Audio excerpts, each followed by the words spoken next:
We've got some brand new data out of the state of Iowa as Emerson Polling just released these numbers. They were taken between the dates of December 7th through the 10th of 2019. A relatively small sample size here, around 325 respondents for the Democratic caucus with a plus or minus margin of error of 5.4 percentage points. Now, taking a look at how things are playing out, it's really competitive at the top, and actually 5 candidates are receiving double-digit support. And specifically in a caucus such as the one that we're having in Iowa, it's important who the second choice of some of these voters are going to be, because if you're in a caucus where your candidate isn't getting enough support, then you can perhaps shift your support behind one of the other candidates that's doing a little bit better. So we'll touch on those after looking at these first choice numbers. So starting off here, Biden leading the pack at 23%, really close and competitive with Bernie Sanders, who's at 22%, Buttigieg in third place at 18 points, Warren going down quite a bit from where she was in the prior Emerson numbers, and we'll also take a look at the differences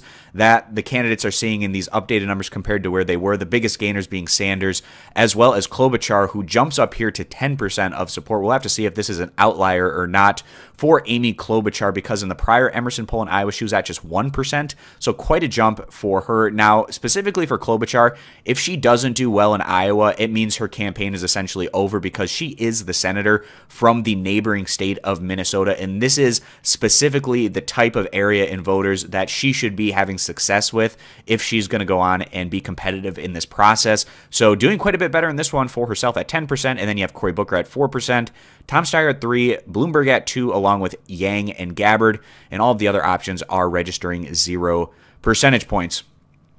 So in the last Emerson, Iowa poll, which was in October, it was a situation where we had Warren and Biden tied atop the lead at 23 percentage points. So Biden holding steady at that support, whereas Elizabeth Warren dropping 11 percentage points. Pretty devastating stuff for Elizabeth Warren, and something that we've consistently been seeing from her over the past month or so, where her numbers have taken quite a hit in a lot of these areas. Now, meanwhile, it looks to be as though that Sanders is maybe picking up some of that Warren support, along with perhaps Klobuchar, where Sanders surges up to 22%, where he was at just 13% in October. And again, like I said, Klobuchar was at just 1%, now going up to 10%.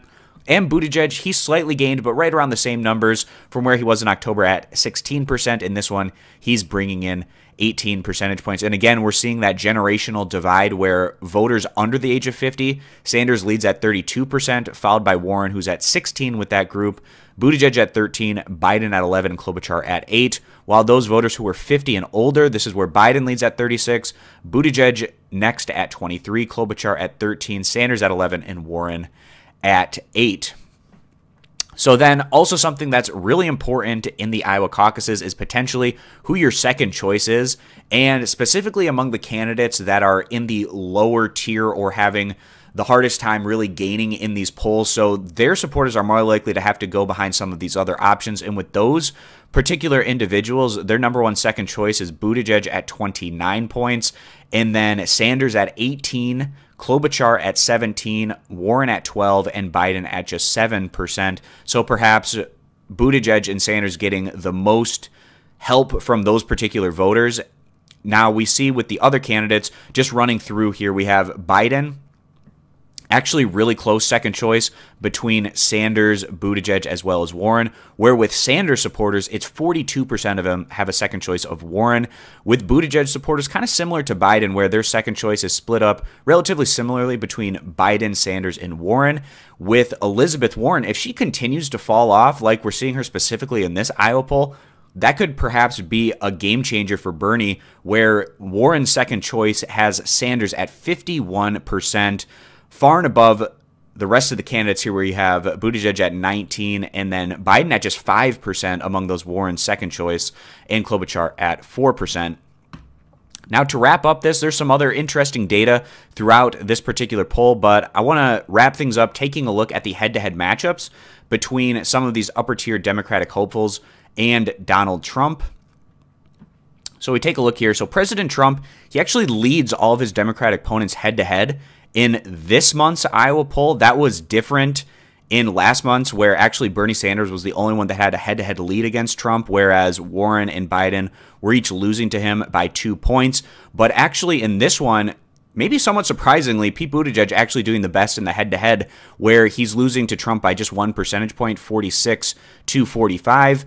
And then against Biden, Trump has a 49 to 45% lead. And then the two progressive, Sanders and Warren, doing the worst here in that head-to-head matchup. Sanders and Warren losing 50% to 43%, respectively. But again, guys, it's a relatively small sample size, and it is just one poll to go off of.